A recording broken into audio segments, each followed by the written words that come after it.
Okay po, master na kita. Si May maaragot na lang ba siya? Okay. Magtatagalog na lang kita, no? Dahil mga Bicolano, mga kayo hindi magtagalog. Actually, lawin na kami magtanong. Hindi ko yung dikit, lalo pag ganito ang video. So, welcome po sa bawat isa. Salamat sa pagpunta. At kami po yung nagagalak dahil kayo nandito. Mga malalapit sa puso namin. Pili lang yung aming in-invite. Kasi pag in-invite lahat, baka hindi tayo magkasya. So yung mga pinsan, mga barkada, mga classmate, mga paliyo. Pwede, hindi naman ako mo. Hindi naman mo.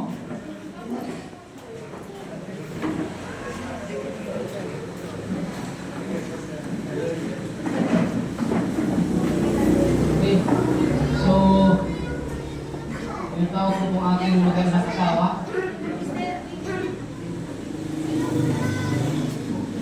Yung mga classmate po ni Angel, pasok na po kayo. At habang po tayo nagagawain, pwede po kayo kumain dyan. Meron po dyan pika-pika. Okay. So, hindi mo po ito very formal. So, this is first time po sa iba. That's why we call it dedication. Ano po? So, sa iba, they call it baptism, but for us Christians, just like Jesus was dedicated. So, we don't have any pouring of water here. Yun lang po, dinededicate natin si baby. Dedicate po natin si David para sa service sa Panginoon at pagpasalamat sa Kanya na siya'y galing sa ating. Kahit dahil sa edad ko, purihin ng Panginoon dahil hindi ko alam kasi inisip ko nun baka bawag ako. Ang totoo lang, inisip ko nun dahil baka bawag ako kasi ang totoo, hindi pa ako nakasubo. So, yun lang. Kaya si Mrs. noon, sabi ko,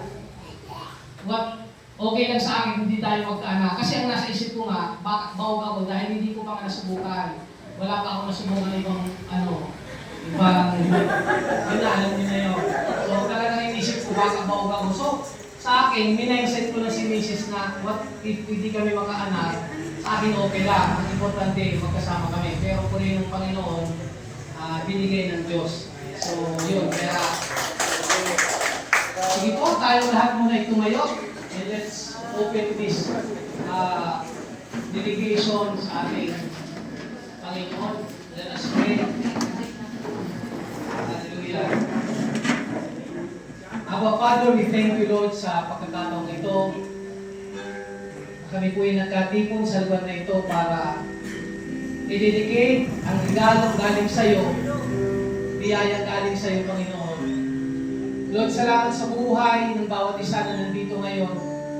Salamat, Panginoon, at sila'y dinalaw dito ng ligtas at sila'y makaka-experience, makakaranas, Panginoon, ng kaluwalhatian mo, makita ang presensya mo, Panginoon. At salamat, Lord, we speak your blessing, we speak your favor, and we speak your wisdom, Panginoon, especially po kay Pastor David, na siya pong magbibigay ng iyong salita, O God. Lord, I declare salvation right now, at Panginoon, nagpapasalamat kami dahil pinagtagumpay mo na po ang gawain itong dedication para kay Macarius David, Panginoon. Salamat, Lord, hanggang sa matapos pong gawain ito po'y pinagtagumpay mo na, O God. Salamat sa presensya mo, sa aming pong kalagitnaan. Pinupuri ka namin, pinasasalamatan, dinadakila, at niluluwalhati sa tanging pangalan ng aming Panginoon. Tagapagligtas na si Jesus, ang lahat ko yung sabi na, Amen.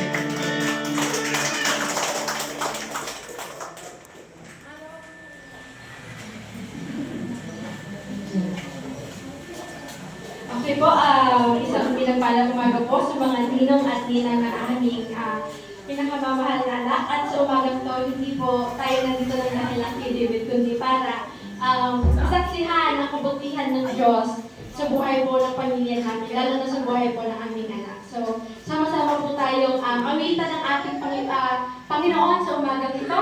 Sa pamamagitan ng awitin ay mapapamurihan natin ang ating iisang Diyos sa Espiritu at katotohanan. Tayo po yung manatulog sa Panginoon.